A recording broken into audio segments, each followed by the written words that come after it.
Ju njohim me përmbledhjen javore të lajmeve. Kjo është Radio 7. Europa tenton kthimin e momentit për vendosjen e paqes në Ukrainë. Pas 2 orësh diskutime shpërfundoi samiti i liderëve të Bashkimit Evropian për Kievin në Londër.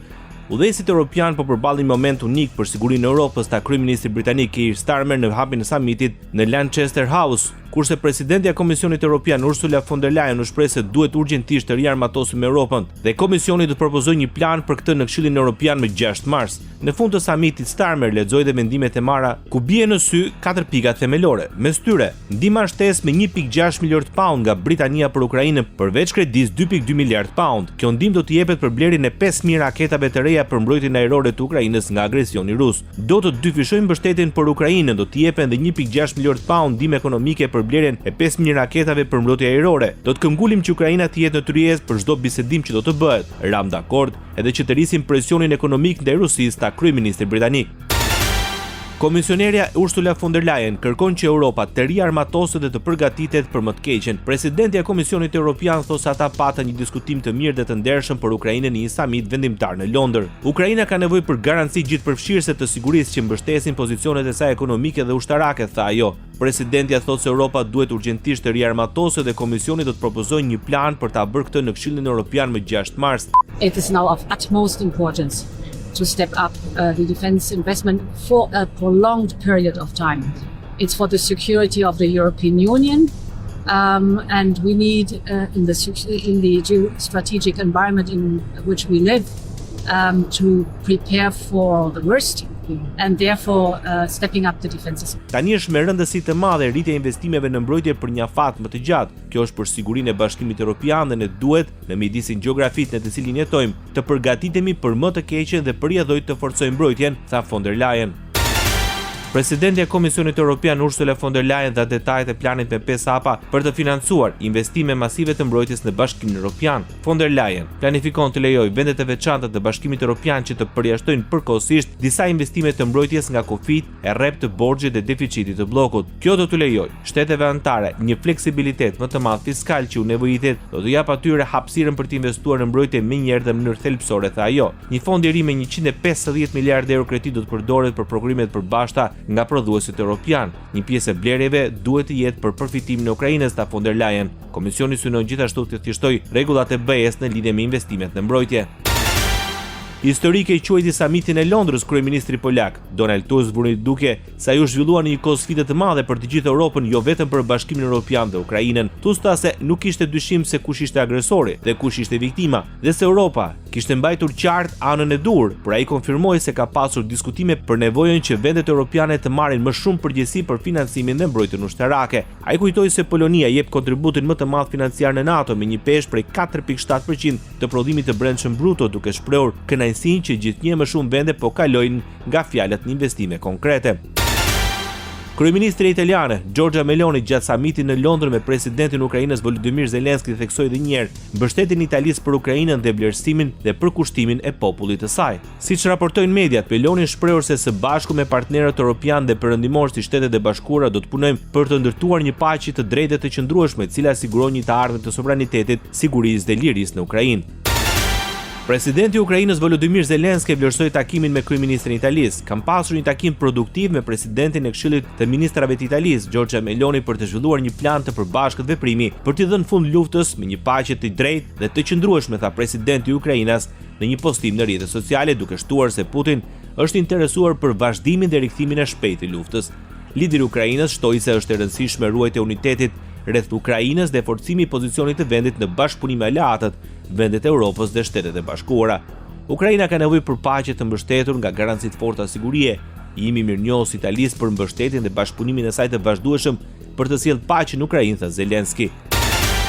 Presidenti francez Emmanuel Macron dhe kryeministri i Britanisë së Bashkuar Sir Keir Starmer propozuan një armpushim një mujor rreth Rusisë dhe Ukrainës. Në një intervistë për gazetën franceze Le Figaro, Macron tha se një armpushim i tillë fillimisht do të mbulonte ajrin dhe detin. Megjithatë, ai pranon se do të ishte shumë e vështirë të verifikojë nëse armpushimi po respektoi një vik kaq të gjerë fronti. Lideri francez gjithashtu sugjeron se paqëruesit mund të vendosen në një moment të mëvonshëm, por thon se nuk do të ketë trupa europiane në tokën ukrainase në javët e ardhshme. Ai gjithashtu sugjeron që vendet europiane duhet të rrisin shpenzimet e tyre për mbrojtjen në një nivel midis 3 deri në 3.5% të prodhimit të brendshëm bruto për t'u përgjigjur ndryshimit të prioriteteve të Washingtonit dhe militarizimit të Rusisë. Presidentja e Komisionit Evropian Ursula von der Leyen tha se me planin riarmatimi i Europës do të vijë në dispozicion fonde prej 800 miliard eurosh. Po jetojmë në kohë të rrezikshme. Siguria e Europës është seriozisht e kërcënuar dhe çështja tani është nëse do të jemi në gjendje të reagojmë me shpejtësinë e nevojshme, u shpreh presidentja e Komisionit Evropian Ursula von der Leyen gjatë prezantimit të planit të riarmë Europë me 5 pika. Plani për riarmatimin e Europës do të ofrojë ndihmë të menjëhershme për Ukrainën. Ajo garantoi se do të vijojë bashkëpunimin me partnerët në NATO. Franca premton buroj bërthamore për aleatët. Presidenti Emmanuel Macron gjatë një adresimi publik kërkoi që Franca të njohë statusin e saj special, të ketë ushtrinë më efektive në Europë si dhe armë bërthamore, raporton The Guardian. Parandalimi ynë bërthamor na ndihmon, tha Macron. Ai shtoi se do të hap debat për shtrirjen e mburojjes bërthamore franceze tek partnerët evropian. In response to the historic appeal of the future German Chancellor, I have decided to open the strategic debate on the protection afforded by our deterrent to our allies on the European continent. Macron tha se kancelari i mundshëm i ardhshëm i Gjermanisë, Friedrich Merz, ka bërthirrje për një debat mbi sigurinë e mbrojtjes nga parandalimi bërthamor për aleatët evropian. Macron deklaroi se do t'i kërkojë qeverisë franceze të punojë për një investim të ri për ta lejuar atë të mobilizojë financimin privat dhe publik pa rritje taksash. Ai konfirmoi se liderët e Bashkimit Evropian po takojnë për një samit të jashtëzakonshëm në Bruksel për rritjen e shpenzimeve ushtarake dhe për të siguruar që armatimet mund të prodhohen në Europë. Gjatë fjalimit të tij, Macron paralajmëroi se Europa duhet të përgatitet për mundësinë që SBA të mos jetë gjithmonë partneri besueshëm i sigurisë. Rusia i kundërpërgjigjet Francës. Zëvendës kryetari aktual i Këshillit të Sigurisë së Rusisë, Dmitri Medvedev, deklaron se Macron do të zhduket përgjithmonë jo më vonë se 14 maj 2027 dhe askujt nuk do t'i mungoj. Për këtë i referoi zgjedhjeve franceze që do të mbahen në vitin 2027. Macron po shërben në mandatin e dytë si president i Francës. Sipas kushtetutës, atij nuk lejohet më të kandidojë.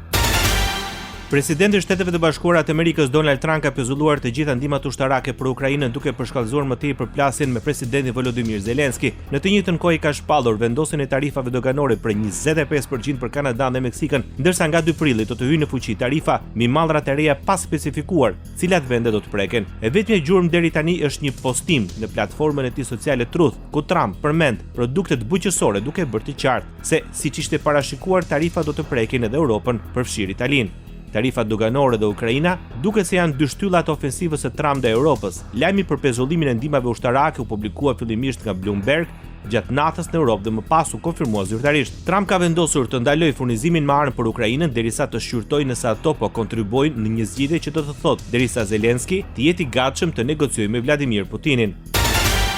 CIA ndalon informacionet për ushtrinë ukrainase. Kreu i saj, John Ratcliffe, tha të mërkurës se SBA pezulloi mbështetjen me informacione dhe dërgesa të armëve për Ukrainën pas përplasjes të zyrën navale midis presidentit Volodymyr Zelensky dhe presidentit amerikan Donald Trump. Trump kishte të drejtë kur pyeti nëse presidenti Zelensky ishte i përkushtuar apo jo ndaj procesit të paqes, dhe ai tha le të bëjmë një pauzë, tha Ratcliffe në një intervistë për Fox Business. Ratcliffe shpreh shpresën se pezullimi do të hiqet së shpejti dhe theksoi angazhimin e tij për të punuar me Ukrainën drejt arritjes së paqes. Ukraina është e gatshme të nënshkruajë në çdo moment marrëveshje për minerale të rralla me Shtetet e Bashkuara të Amerikës. Konfirmimi vjen nga kryeministri Denis Shmyhal gjatë një konferencë përshtyp në Kiev. Ukraina do të vazhdojë përmes kanaleve diplomatike dhe mjeteve të tjera të disponueshme të bashkëpunojë me Shtetet e Bashkuara për të siguruar që Ukraina dhe SBA të vazhdojnë të luftojnë për një paqe të qëndrueshme, theksoi kryeministri i Ukrainës. Presidenti i Shteteve të Bashkuara të Amerikës Donald Trump konfirmon se presidenti i Ukrainës Volodymyr Zelensky është gati për bisedime me Rusinë për t'i dhënë fund luftës në vendin e tij. Sipas Trump, Zelensky është ofruar për të nënshkruar marrëveshjen për mineralet të Ukrainës në çdo kohë. Gjatë fjalimit para Kongresit Amerikan më 4 mars, Trump tha se ka marrë një letër nga Zelensky, në të cilën udhëheqësi i Ukrainës ka shprehur gatishmërinë e tij për të ulur në tryezën e bisedimeve. Ndoqet përmbledhjen javore të lajmeve. Kjo është Radio 7, zëri pozitiv i qytetit.